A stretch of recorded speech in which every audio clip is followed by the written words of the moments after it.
Que se passe-t-il lorsque vous êtes au plus bas de votre vie, assis dans une salle de conférence stérile, sur le point de signer l'abandon de la dernière décennie de votre vie?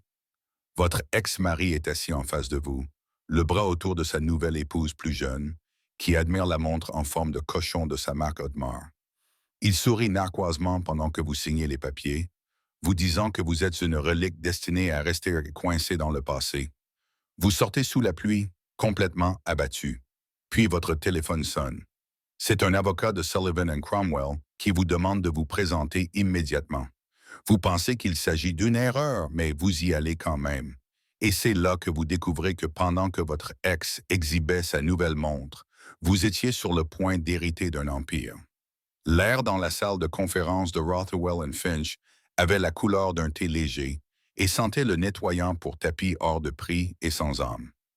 Amelia Hayes se sentait comme un fantôme hantant le lieu de sa propre disparition. Au cours des 6 derniers mois, sa vie avait été une lente et douloureuse hémorragie. Aujourd'hui, c'était le jour J. De l'autre côté de la vaste table en acajou poli était assis Ethan Davenport, l'homme qui lui avait autrefois promis l'éternité et qui lui avait finalement remis un tableau Excel méticuleusement détaillé de leurs biens communs, largement en sa faveur. Il n'était pas seul. Accroché à son bras, il y avait Chloé, sa nouvelle conquête. Chloé était une symphonie de beige. Son pull en cachemire, son pantalon sur mesure, ses talons vertigineux, tous dans des nuances légèrement différentes de crème et de beige. Une palette qui criait la richesse sans effort. Ses cheveux blonds étaient si habilement méchés qu'ils ressemblaient à de l'or filé, et à son poignet, une montre en or rose. La montre en chaîne royale d'Audemars reflétait la lumière morne de l'après-midi. Elle ne regardait pas les documents juridiques. Elle admirait la façon dont les diamants scintillaient. Ethan, quant à lui, semblait tout droit sorti des pages d'un magazine financier masculin. Son costume Tom Ford lui allait comme une seconde peau et il rayonnait de la confiance suffisante et inébranlable d'un homme qui venait de gagner. Et c'était le cas. Il avait vidé leur compte joint pendant 1 an pour financer sa vie secrète avec Chloé, puis avait fait appel aux meilleurs avocats que l'argent pouvait acheter pour s'assurer qu'Amelia, avec son salaire d'archiviste universitaire, serait écrasée sous le poids des frais juridiques si elle osait se battre. Pouvons-nous accélérer les choses? Demanda Ethan, d'une voix de baryton suave qu'Amelia reconnaissait désormais comme une performance. Il fit un geste vague dans sa direction. Certains d'entre nous ont un thé à 14 heures à Winged Foot. L'avocate d'Amelia, une avocate d'intérêt public aimable mais dépassée, nommée Sarah, s'éclaircit la gorge. Nous attendons simplement que Mme Hayes signe l'accord de dissolution finale, M. Davenport. Comme stipulé, Amelia renonce à toute prétention sur les revenus futurs et la pension alimentaire en échange des 6 mois restants de son bail d'appartement et d'un paiement unique de 10 000 10 000 Cela semblait insultant et c'était le but recherché. C'était le prix du sac à main de Chloé qui trônait sur la table comme un animal de compagnie choyé. Pour Amelia, c'était de la fine ligne entre la survie et la misère. Chloé poussa un soupir délicat et ennuyé. Honnêtement, les choses qu'il faut endurer. Tout cela est tellement archaïque. Elle se tourna vers Ethan, sa voix douce et chuchotante suffisamment forte pour que toute la pièce l'entende. Chérie, après ta partie de golf, on passe chez le concessionnaire. La nouvelle Porsche beige blanc craie est tout simplement divine. La main d'Amelia posée sur le document trembla légèrement. Ils avaient essayé une Subaru raisonnable l'année avant son départ, et il lui avait dit qu'ils n'avaient pas les moyens de l'acheter. Les mensonges étaient si nombreux, si complexes. Ils avaient constitué le fondement même de leurs dernières années ensemble. Ethan se pencha en avant, fixant Amelia d'un regard profondément théâtral et plein de pitié. Signe Ames, c'est pour votre bien. Vous pourrez retourner à vos livres, à vos vieux manuscrits poussiéreux. C'est là que vous avez votre place. Il baissa la voix, mais son intention était que tout le monde l'entende. Soyons réalistes. Vous avez toujours été plus à l'aise dans le passé. Vous êtes archiviste. Vous préservez des choses qui sont mortes. C'est votre métier. Vous n'avez jamais été faite pour l'avenir, pour ce monde. La cruauté de ses propos était à couper le souffle. Il avait pris la seule chose qui la passionnait, son amour pour l'histoire et son âme, pour les récits et les héritages laissés derrière eux, et l'avait transformé en une faiblesse pathétique. Il présentait sa trahison non pas comme son échec, mais comme son destin. Chloé ajouta la touche finale dévastatrice. Elle jeta un coup d'œil à la simple robe bleu marine d'Amelia, une robe qu'elle possédait depuis 5 ans, puis à sa propre montre en diamant. Certaines personnes sont tout simplement vintage, je suppose, et pas d'une manière charmante. Une rage brûlante et acide monta dans la gorge d'Amelia. Elle voulait crier, dire à Chloé que son avenir était bâti sur de l'argent volé et un homme creux, dire à Ethan qu'il était un lâche et un voleur. Mais elle savait que cela ne ferait que les réjouir. Ce serait la réaction hystérique qu'ils attendaient de la femme qu'ils avaient si complètement rejetée. Elle fit donc la seule chose qu'elle pouvait faire. Elle prit le lourd stylo plaqué or. Elle canalisa toute sa douleur, toute son humiliation dans la pointe de cette plume. Elle regarda la ligne de signature, son nom tapé en dessous. Amelia Hayes, et non plus Davenport. Ce nom lui avait semblé être un déguisement pendant 1 an. Elle allait enfin s'en débarrasser. D'une main ferme qui trahissait la tempête qui faisait rage en elle, elle signa. L'encre était noire et définitive. Elle fit glisser le document sur la table. Voilà, dit-elle d'une voix calme mais claire. C'est fait. Le visage d'Ethan s'illumina d'un sourire triomphant. Il se leva en aidant Chloé à se relever. Il ne prit pas la peine de regarder le document. Son avocat s'occuperait des détails. Excellent. Sarah, attendez-vous à recevoir le virement bancaire dans l'heure qui suit. Il marqua une pause et regarda Amelia une dernière fois, la pitié revenue dans ses yeux. Bonne chance, Ames. J'espère vraiment que tu trouveras ton petit coin tranquille dans le monde. Ils quittèrent la pièce, laissant derrière eux le parfum Creed Aventus d'Ethan et le parfum floral écœurant de Chloé. Un nuage de condescendance coûteuse. Amelia resta assise là, vidée par les 10 000 $ de l'accord, se sentant comme les 30 pièces d'argent. Sarah lui tapota l'épaule. « Tu as été incroyablement digne là-dedans, Amelia. »« Digne !» Elle se sentait comme un document historique qui venait d'être déclaré sans intérêt et destiné à être incinéré. Elle rassembla son sac en cuir usé et son manteau. Elle était seule, avec 6 mois pour trouver un nouveau logement, une maigre somme à son nom et un avenir aussi gris et vide que le ciel new-yorkais à l'extérieur. Son téléphone, un modèle vieux de 3 ans avec un écran couvert de fissures, vibra dans sa poche. Un numéro masqué, probablement un appel indésirable, essayant de lui vendre une extension de garantie automobile qu'elle n'avait pas. Elle faillit l'ignorer, mais sur un coup de tête, elle répondit d'une voix douce. « Bonjour, suis-je bien en ligne avec mademoiselle Amelia Hayes? » La voix à l'autre bout du fil était grave, formelle et empreinte d'une autorité d'antan. C'était la voix de quelqu'un qui mesurait le temps en générations et non en heures de thé. « Oui, c'est bien elle, Madame Hayes. Je m'appelle Alistair Finch. Je suis associé principal chez Sullivan & Cromwell. Je vous appelle au nom de la succession de feu M. Silas Blackwood. Il est de la plus haute urgence que je vous rencontre aujourd'hui. Pourriez-vous vous rendre à nos bureaux au 125 Broad Street dans l'heure qui suit? » L'esprit d'Amelia fut pris de court. Sullivan & Cromwell, c'était l'un des cabinets d'avocats les plus puissants et les plus prestigieux au monde, et Silas Blackwood. Ce nom était un fantôme de son enfance, le frère éloigné de sa grand-mère, une figure recluse, presque mythique, qu'elle n'avait rencontré qu'une seule fois lors d'un enterrement familial, quand elle avait 10 ans. C'était un homme grand et austère, dont le regard semblait vous transpercer. Il lui avait demandé quel livre elle lisait, et lorsqu'elle lui avait montré une histoire des Romanov, il avait simplement hoché la tête. Il avait dit « L'héritage est un fardeau », puis s'était éloigné. Elle ne l'avait plus revu ni entendu depuis. « Je pense que vous vous trompez de personne », balbutia-t-elle. « Mon grand-oncle et moi, nous ne nous connaissions pas, » dit la voix avec un ton d'une certitude inébranlable. « Je peux vous assurer que je ne me trompe pas de personne. 1 heure, mon assistant vous attendra dans le hall. » La ligne fut coupée. Amelia fixa son téléphone fissuré. Son cœur se mit à battre à un rythme étrange et nouveau. Silas Blackwood, Sullivan et Cromwell. C'était absurde. Une bizarre farce cosmique le pire jour de sa vie. Mais les derniers mots d'Ethan résonnèrent dans ses oreilles. « Tu as toujours été plus à l'aise dans le passé. » Une petite étincelle inconnue s'alluma dans le vide où se trouvait autrefois son cœur. Pour la première fois de la journée, ce n'était pas du désespoir. C'était une lueur de défi. Le trajet en taxi entre les bureaux stériles de Rothwell & Finch dans Midtown et le cœur imposant du quartier financier lui sembla être un voyage à travers un gouffre. Chaque clic du compteur lui rappelait sa situation financière précaire. Les 10 000 $ de l'accord se réduisaient à chaque pâté de maison. Amalia regardait la ville défiler dans un flou de gris et de néons striés de pluie.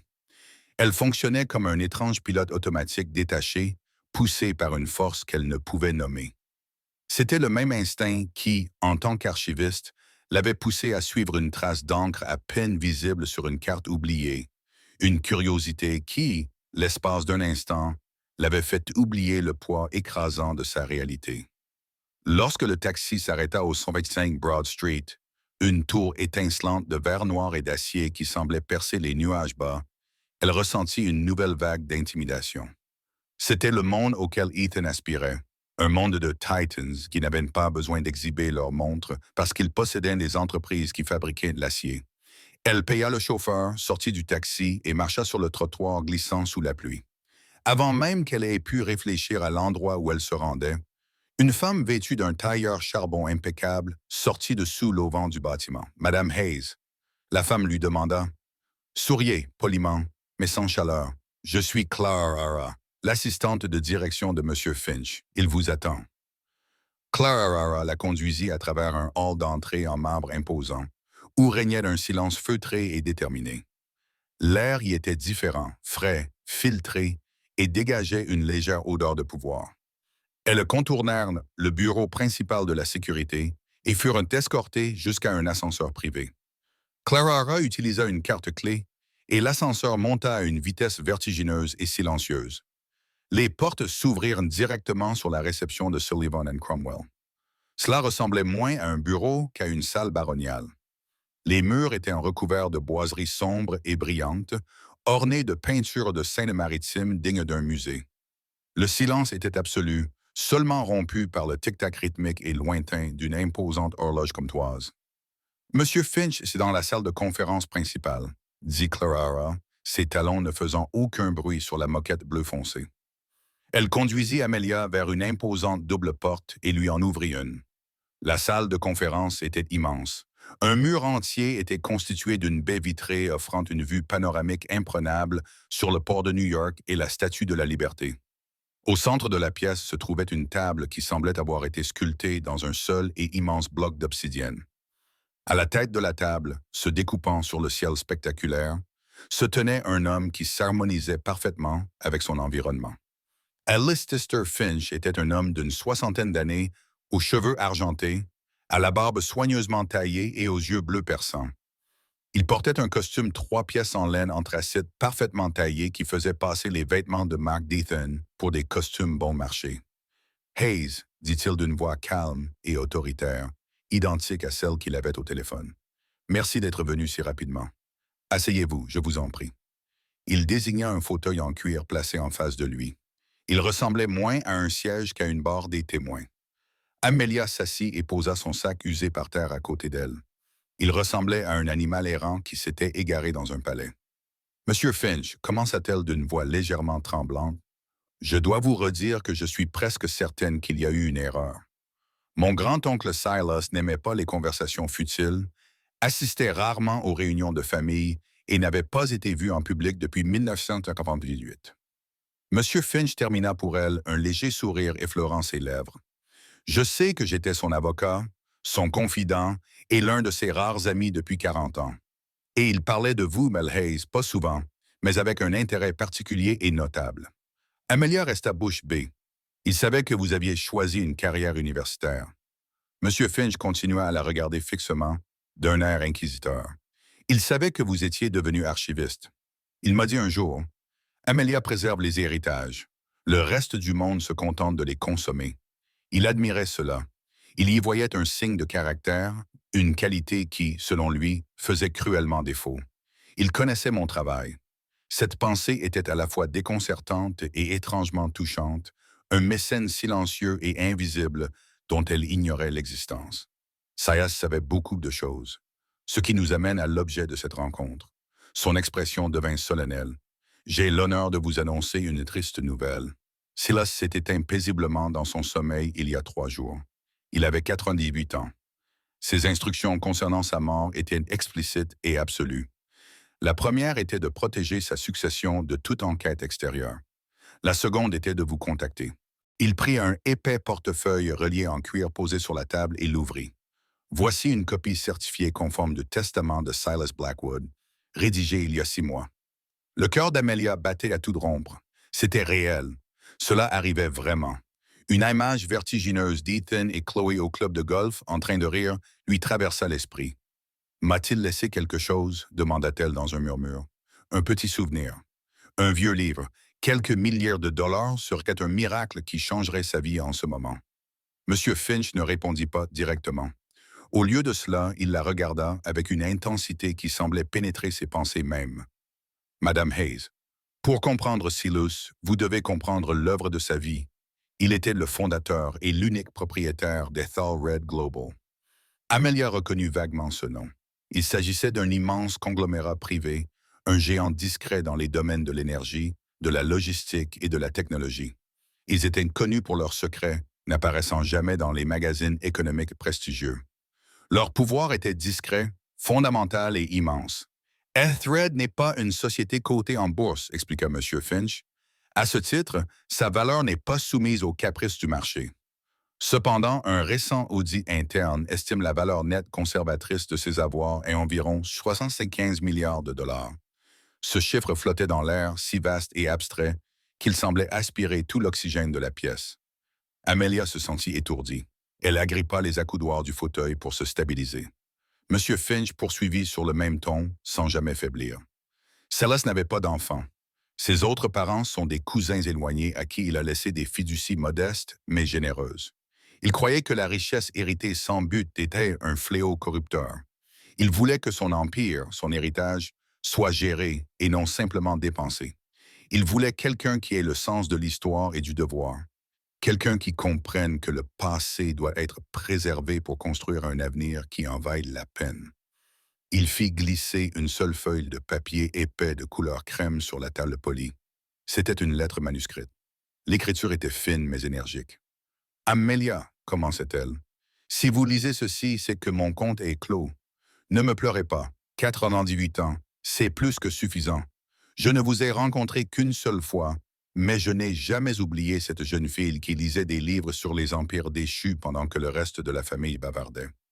J'ai suivi ta carrière de loin. Tu as choisi une profession noble, tranquille et peu lucrative.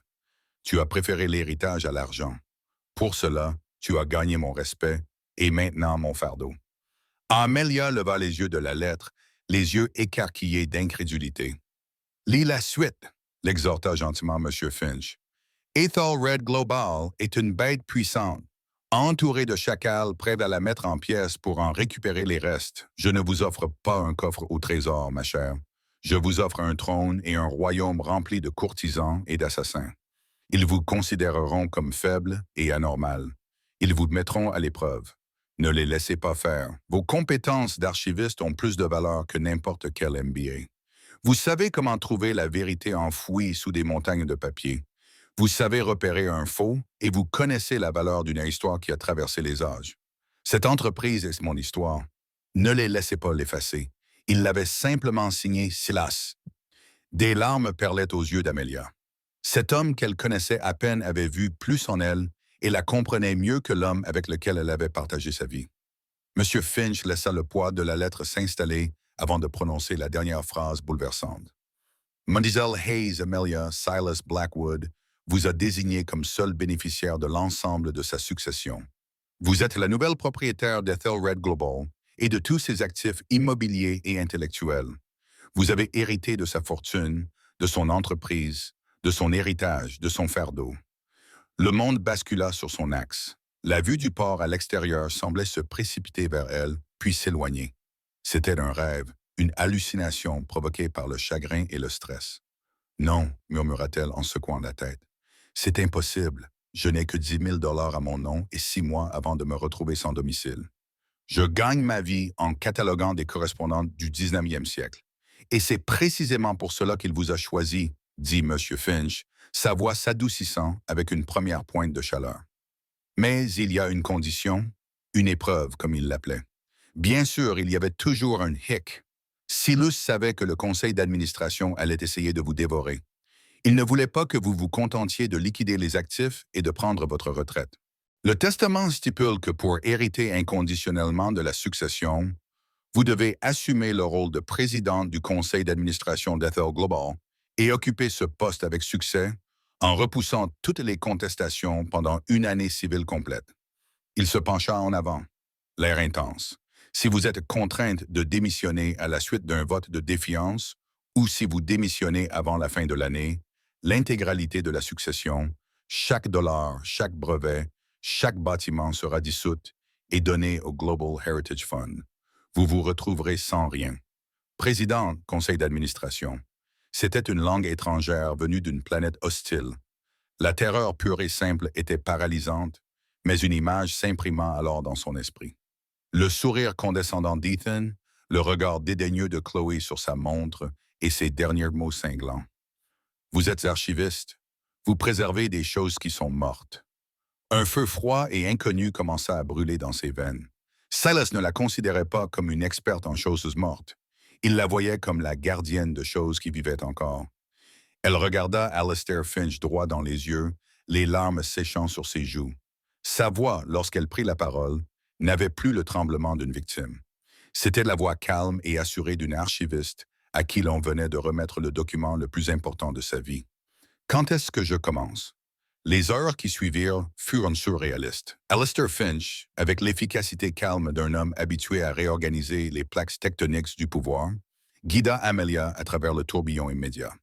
Il lui expliqua la structure organisationnelle d'Ethelred Global, une entité tentaculaire et labyrinthique ayant des intérêts dans tous les domaines, de la logistique en eau profonde et la technologie satellitaire à l'agriculture durable et aux droits de minière sur les terres rares. C'était un empire silencieux, dont l'influence se faisait sentir partout, mais dont le nom était rarement prononcé. Le conseil d'administration sera votre principal défi, déclara Finch d'un ton grave. Il est dirigé par l'actuel PDG, Marcus Thorne. Il a été le protégé de Silas pendant 30 ans. Il est brillant, impitoyable et s'attendait à être nommé successeur. Il ne vous considérera pas comme la nouvelle propriétaire. Il vous considérera comme une erreur administrative à corriger. Amelia écouta, absorbant les noms et les enjeux, son esprit d'archiviste créant automatiquement un catalogue mental des menaces et des alliés. Marcus Thorne fut classé dans un dossier marqué « Hostile ». M. Finch expliqua qu'un communiqué de presse était une nécessité juridique.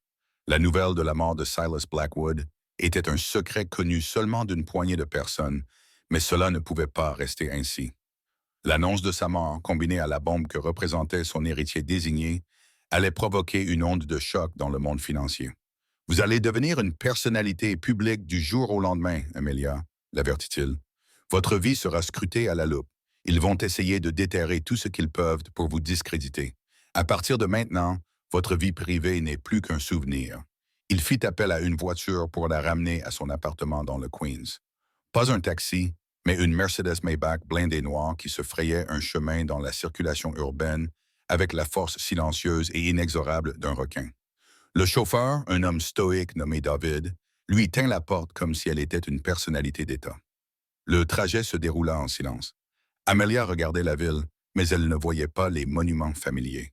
Elle voyait un échiquier, dont les pièces étaient immenses et terrifiantes, et elle venait d'être placée en position de reine, à la fois vulnérable et toute puissante.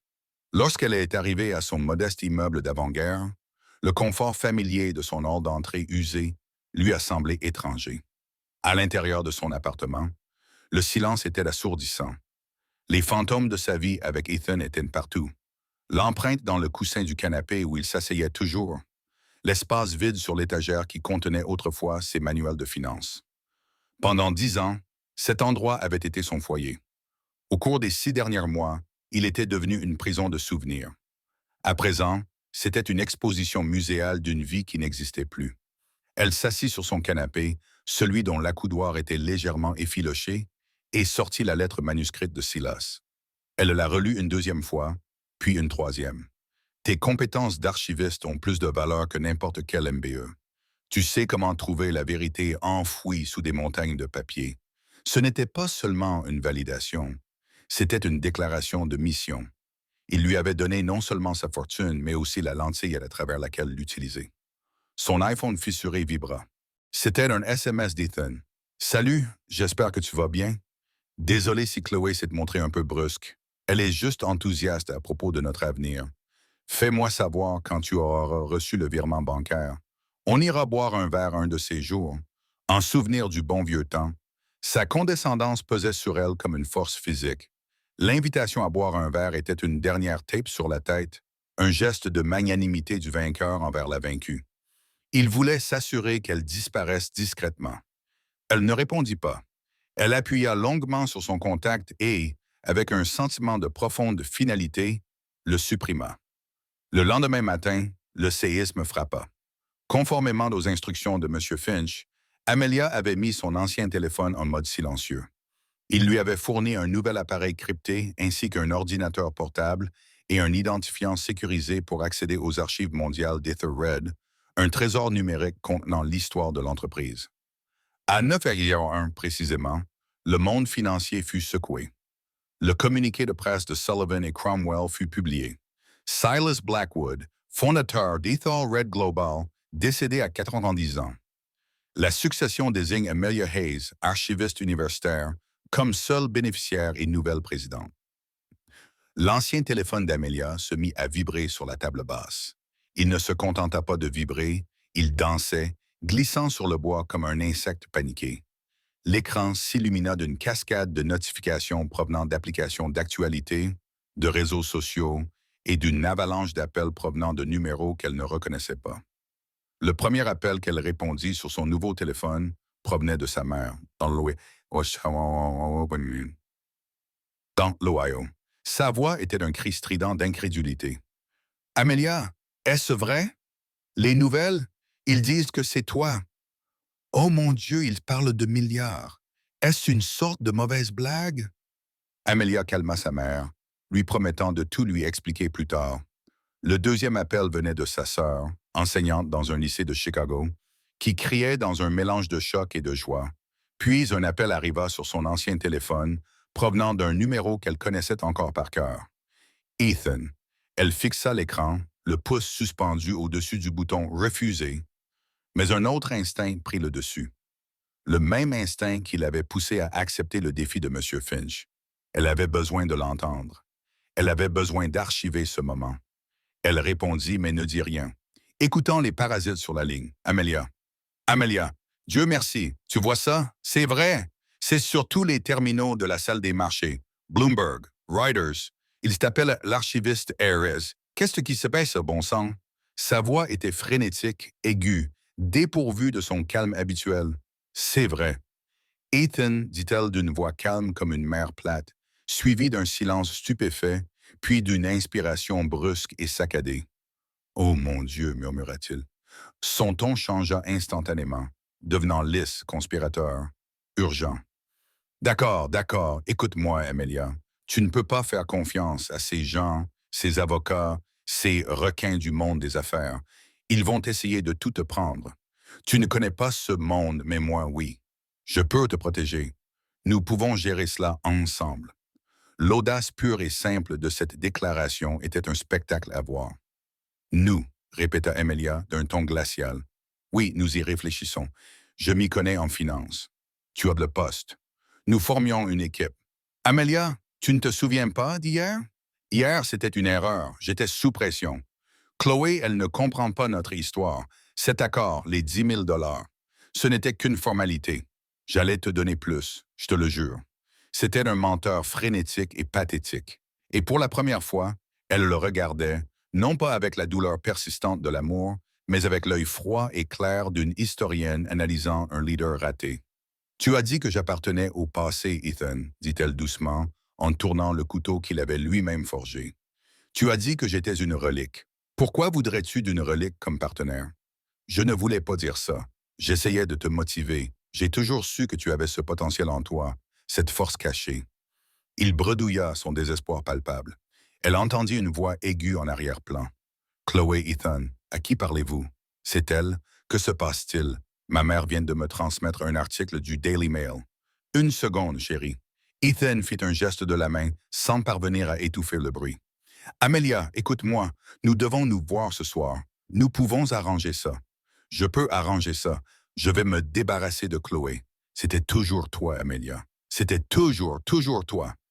Les derniers vestiges de son chagrin, le fantôme persistant de l'amour qu'elle avait eu pour lui, s'évaporèrent à cet instant, incinérés par la chaleur brute de sa cupidité.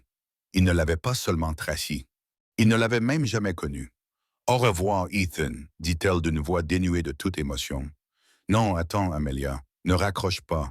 Nous pouvons être puissants, plus puissants que tu ne peux l'imaginer. Amelia, elle mit fin à l'appel. Il rappela immédiatement. Elle refusa. Il rappela. Elle éteignit son vieux téléphone pour la dernière fois. Elle se leva et se dirigea vers la fenêtre. Devant son immeuble, un camion de Channel 4 s'arrêtait au bord du trottoir. Un journaliste installait déjà une caméra. Le siège avait commencé. Son ancienne vie était terminée. Elle avait été abandonnée hier, mais ce n'était que maintenant qu'elle avait véritablement disparu, consumée par le soleil levant de sa nouvelle réalité. Elle n'était plus Amelia Hayes, la femme délaissée. Elle était Amelia Hayes, la présidente d'Ethelred Global, et elle avait un empire à découvrir. Les jours qui suivirent furent une épreuve. L'appartement tranquille d'Amelia, digne d'une reine, devint une prison dorée assiégée par une horde implacable de journalistes et de paparazzi. Alistair Finch, qui avait anticipé cela, orchestra son extraction avec la précision d'une opération des forces spéciales. Au cœur de la nuit, elle fut transférée dans une vaste résidence de plusieurs étages au sommet de Time Warner Center à Columbus Circle, une forteresse anonyme de verre et d'acier dotée de sa propre entrée privée et d'un service de sécurité. La résidence était à 1000 lieues de son appartement rempli de livres. C'était un chef-d'œuvre minimaliste de marbre, de verre et de tons neutres, avec une vue panoramique sur Central Park qui semblait plus réelle qu'irréelle. C'était beau, stérile et profondément solitaire. C'était la maison new-yorkaise de Silas Blackwood, un endroit qu'il n'avait pas visité depuis une décennie. La nouvelle vie d'Amelia consistait en un cours intensif structuré de 18 heures par jour pour devenir milliardaire. Elle passait ses matinées avec des tuteurs, un professeur de finance à la retraite de Wharton, un ancien diplomate spécialisé dans la gouvernance d'entreprise, une femme au visage impassible qui lui enseignait les protocoles de sécurité. Elle passait ses après-midi avec Alistair Finch à disséquer l'anatomie complexe d'Ethelred Global, mais ses nuits lui appartenaient dans la solitude tranquille de sa tour de verre. Elle faisait ce qu'elle savait faire de mieux. Elle se rendait aux archives. Les archives numériques de l'entreprise étaient son sanctuaire. Pendant des heures, elle lisait des décennies de réunions du conseil d'administration, de procès-verbaux, de propositions de projets, de notes de service interne et surtout de la correspondance privée de Silas. Elle commença à voir l'entreprise non pas comme une entité corporative, mais comme une histoire vivante.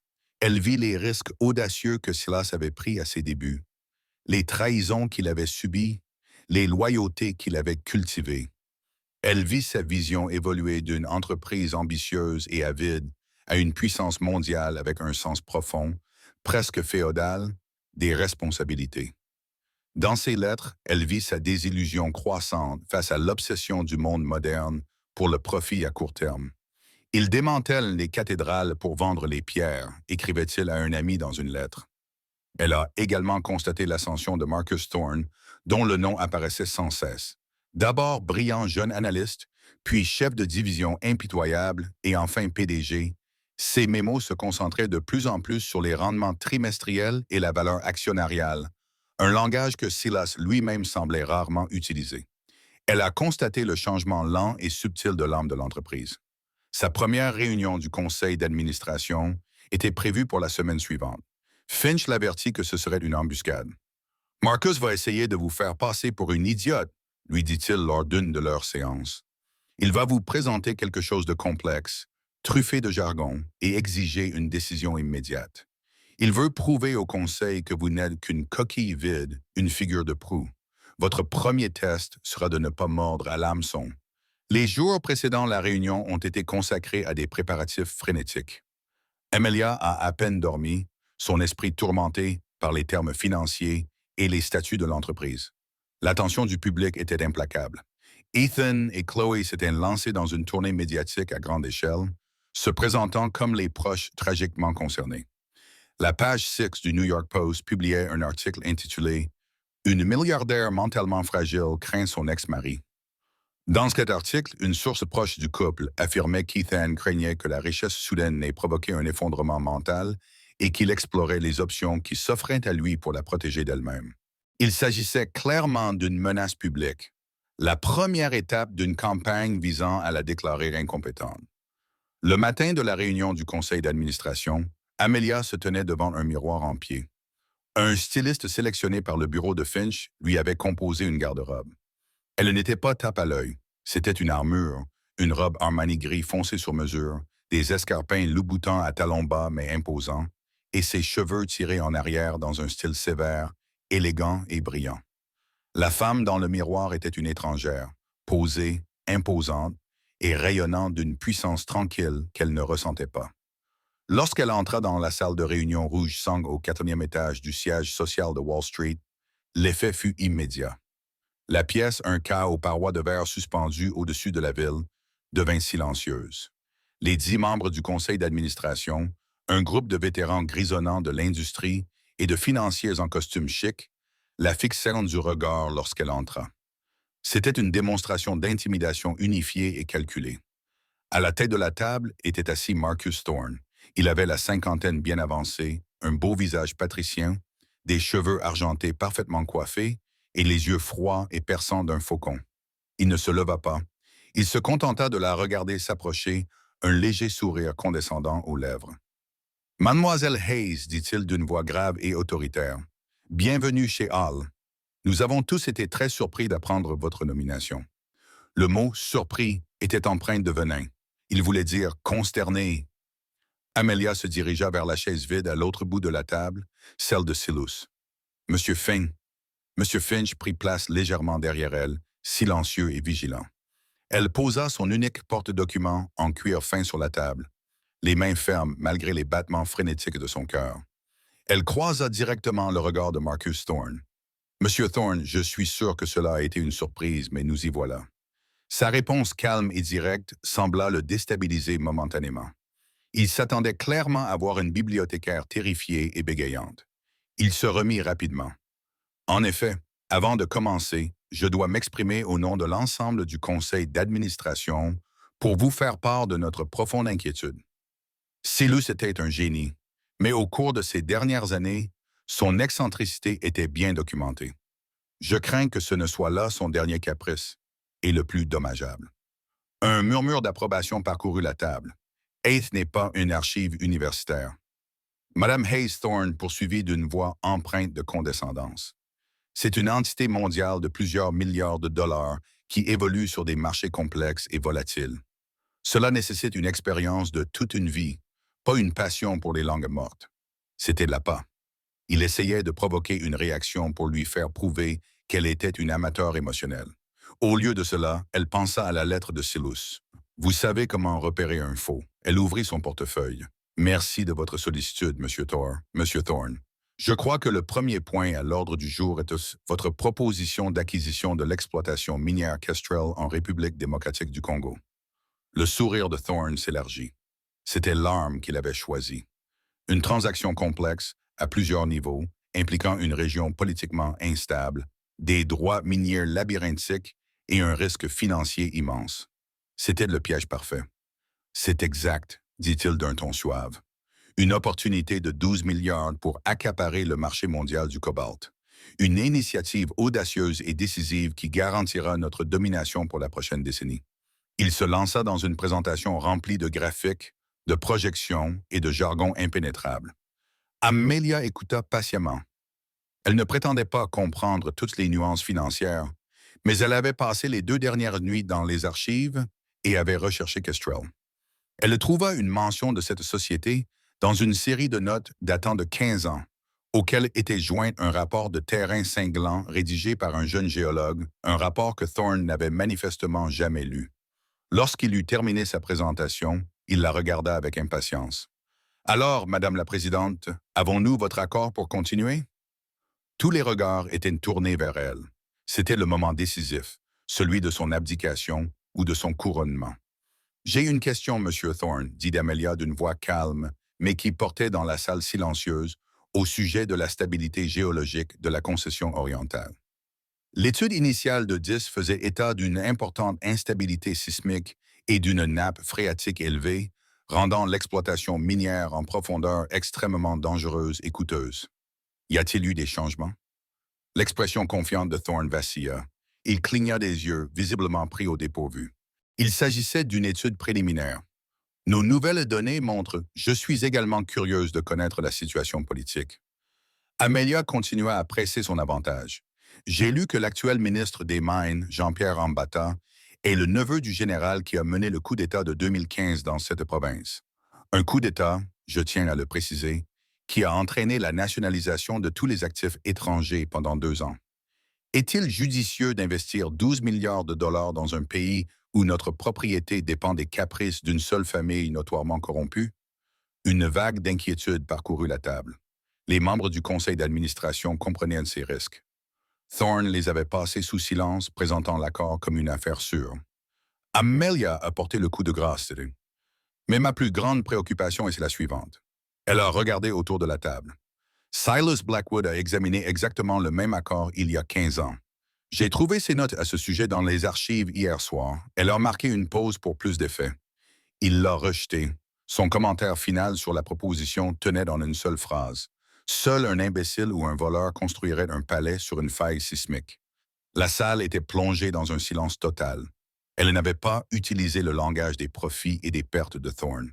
Elle avait utilisé le langage de l'histoire de l'entreprise, les mots de son fondateur comme arme. Elle leur avait montré qu'elle n'était pas seulement la nouvelle présidente, elle était la gardienne de la mémoire de l'entreprise, sa conscience. Le visage de Marcus Thorne était un masque de fureur froide. Il avait été humilié publiquement. Amelia le regarda, le visage impassible. L'acquisition de Kestrel est refusée. Quel est le prochain point à l'ordre du jour? Elle n'avait pas seulement survécu, elle avait remporté la première manche. La première réunion du conseil d'administration s'était soldée par une déclaration de guerre silencieuse. Marcus Thorne était trop rusé pour défier Amelia directement à nouveau. Il se lança plutôt dans une campagne de sabotage subtil, une mort à petit feu. Les rapports cruciaux pour les réunions arrivaient à son bureau quelques minutes avant le début de celle-ci, ne lui laissant pas le temps de les examiner. Il demanda à ses chefs de division de la submerger de données techniques, dans l'espoir de l'ensevelir sous le jargon. Il devint un maître de l'agressivité passive, louant sa nouvelle perspective lors des réunions, tandis que ses alliés au conseil d'administration soupiraient et levèrent les yeux au ciel. Simultanément, la guerre publique s'intensifia. Ethan et Chloé n'étaient plus seulement des curiosités pour les tabloïds. Ils étaient devenus des victimes professionnelles. Ils ont engagé un puissant agent publicitaire hollywoodien et ont lancé une campagne médiatique soigneusement orchestrée. Ils ont accordé une interview émouvante à Diane Sawyer, diffusée en prime time, au cours de laquelle Ethan, le visage empreint de tristesse, a parlé de l'Amelia qu'il avait connue autrefois. C'était une âme brillante et douce, a-t-il déclaré, la voix chargée d'émotion. Mais ce poids de la responsabilité, c'est trop. Je la vois sur ses photos et dans ses yeux. Ils sont comme ceux d'une étrangère. Je ne suis pas intéressé par l'argent. Je veux juste que la femme que j'aime soit libérée de cette prison corporative. Chloé, la main posée sur son ventre à peine visible, acquiesça tristement. Nous prions pour elle tous les soirs. Le discours public était insidieux et efficace. Amelia était dépeinte comme une figure froide et isolée, une prisonnière tragique dans une tour de verre, tandis qu'Ethan était l'ex-mari dévoué qui se battait pour sauver son âme. C'était un conte de fées à l'envers et le monde en raffolait. La campagne était clairement conçue pour étayer leur future plainte judiciaire, selon laquelle elle n'était pas mentalement apte à gérer ses propres affaires. Amelia sentait la pression monter. La solitude de sa position était immense. Elle n'avait pas d'amis dans ce nouveau monde, seulement des employés et des adversaires. Le conseil d'administration était un nid de vipères aux allégeances changeantes, et Marcus Thorne était le serpent qui les charmait tous. Elle savait qu'elle ne pouvait pas le combattre sur son terrain. Il était passé maître dans l'art des intrigues d'entreprise. Elle devait le combattre sur le sien. Son seul allié potentiel était un homme dont elle n'avait lu que des informations dans les archives, le Dr. Harris Thorne, le cousin aîné et éloigné de Marcus. Harris était à la tête de la division de recherche et développement à long terme d'Etheld, un groupe de travail semi-autonome que Silas avait financé personnellement. Harris était un scientifique brillant et excentrique, responsable de certains des brevets les plus importants de l'entreprise, mais il méprisait ouvertement la culture d'entreprise créée par Marcus. Les notes de Silas décrivaient Harry comme le seul homme ici qui regardait encore les étoiles. Amelia organisa une réunion avec lui, non pas dans la salle de conférence stérile, mais dans ses laboratoires situés dans le nord de l'État de New York. Les installations contrastaient fortement avec le siège social de Wall Street. C'était un campus chaotique et tentaculaire composé de serres, d'ateliers et de laboratoires bourdonnant d'une énergie calme et concentrée. Le Dr. Harris Thorne était un homme d'une soixantaine d'années, aux cheveux gris ébouriffés, vêtu d'une blouse de laboratoire froissée et dont les yeux brillaient d'une intelligence féroce. Il ne l'accueillit pas avec une poignée de main, mais en lui montrant le prototype d'un nouveau système de purification de l'eau alimenté par l'énergie solaire. Marcus pense que c'est un gaspillage d'argent, dit Harris d'une voix grave. Un boom grilly. Il n'y a pas de profit trimestriel à fournir de l'eau potable à des villages pauvres. Il préfère que nous inventions une nouvelle saveur de soda. Silas a financé cette division pour une raison, dit Amelia en regardant l'appareil complexe. Les yeux perçants d'Harris l'évaluèrent. Ainsi l'archiviste a lu. Dites-moi, que voulez-vous vraiment? Monsieur Hayes, vous avez survécu à votre première rencontre avec mon cousin. Impressionnant, mais c'est un prédateur patient. Il tourne autour de vous en ce moment même, attendant que vous saigniez. Je veux gagner, dit simplement Amelia. Je veux honorer l'héritage de Silas, pas la version que Marcus en a créée. Mais je ne peux pas y arriver seul. Marcus a le conseil d'administration. Il a le système. J'ai un livre d'histoire. L'histoire est une arme, dit mon cher Harris avec un sourire ironique. Si tu sais où chercher. Marcus a une grande faiblesse. Il croit qu'il est plus intelligent que tout le monde. Il est devenu arrogant, et les hommes arrogants laissent des traces. Il la conduisit à son bureau, un espace encombré débordant de livres et de plans. Il sortit une boîte poussiéreuse d'un placard. Ce sont les anciens dossiers de projet de Silas des années 80 et 90. Les copies papier. Il n'a jamais entièrement fait confiance aux archives numériques. Il disait que le papier avait une mémoire que les circuits oubliaient. Marcus n'a aucune idée que ces dossiers existent encore. S'il a pris des raccourcis, s'il a caché ses erreurs, les preuves se trouvent ici. Ce sera votre arme. Amelia passa la semaine suivante dans ce bureau poussiéreux, les mains couvertes de poussière de papier, se sentant plus chez elle qu'elle ne l'avait été depuis des mois. Elle recoupa les dossiers physiques avec les archives numériques et peu à peu, un schéma de tromperie commença à se dessiner. Marcus Thorne avait l'habitude d'enterrer les projets qui étaient son idée, mais qui avaient échoué, en rejetant la responsabilité et les pertes financières sur d'autres départements. Plus grave encore, il avait utilisé des sociétés écrans, une tactique qu'elle avait apprise dans les notes de Silas sur ses propres acquisitions agressives, pour acheter des brevets à des inventeurs en difficulté, puis les revendre à Ethel avec une marge bénéficiaire considérable. Il s'agissait d'un stratagème sophistiqué et de longue date visant à s'enrichir personnellement, caché sous les couches de la complexité de l'entreprise. Tout en rassemblant des arguments contre Marcus, elle savait qu'elle devait faire face à la menace publique que représentait Ethan. Les attaques médiatiques constantes pesaient sur le conseil d'administration, la faisant passer pour une femme faible et instable. Elle devait y mettre fin. Elle demanda à Alastair Finch d'engager la société d'enquête privée la plus impitoyable du pays. « Je veux tout savoir sur Ethan et Chloé, dit-elle. D'où vient leur argent, leur véritable histoire. Je veux la vérité, le genre de vérité qui n'est pas imprimé en page 6. Le rapport est revenu une semaine plus tard. C'était un document mince et dévastateur. Ethan, criblé de dettes pour financer son train de vie avec Chloé, s'était livré à des délits d'initiés, utilisant les informations de son entreprise pour réaliser des profits illégaux. Chloé, dont le vrai nom était Chelsea Alley, originaire de l'Ohio, avait l'habitude de s'attacher à des hommes riches.